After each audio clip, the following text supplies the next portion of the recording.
Maharashtra today 24 news सत्य परिस्थितीचा सविस्तर आढावा।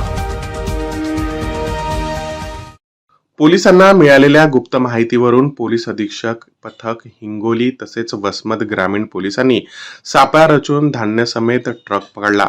वसमत पोलीस अधीक्षक पथक हिंगोली तसेच ग्रामीण पोलिसांनी संयुक्त कारवाई करीत पहाटे 5 रोजी गुरुवार पोलिसांना माळवटा MIDCच्या एका पेट्रोल पंपावर उभा असलेला रेशनच्या धान्याने भरलेला ट्रक पोलिसांनी कारवाई करत ताब्यात घेतला। ट्रकमधील धान्य रेशनचे आहे की नाही याची पोलिसांनी पुरवठा विभागास तपासणीसाठी कळविले। सुमारे 31 टन तांदूळ 10 लाख किमतीचा मुद्देमाल जप्त करून ट्रक क्रमांक MH 26 CH 9397 क्रमांकाचा ग्रामीण पोलीस स्टेशनमध्ये लावण्यात आला। सदरील कारवाईत ग्रामीण ठाण्याचे पोलीस निरीक्षक अनिल कासमांडे, फौजदार राजू सिद्दीकी, फौजदार बुडले, जमादार अविनाश राठोड, अजय पंडित आदी सामील होते। महाराष्ट्र टुडे मराठीसाठी प्रतिनिधी मुनीरुद्दीन फारुकी, वसमत, हिंगोली।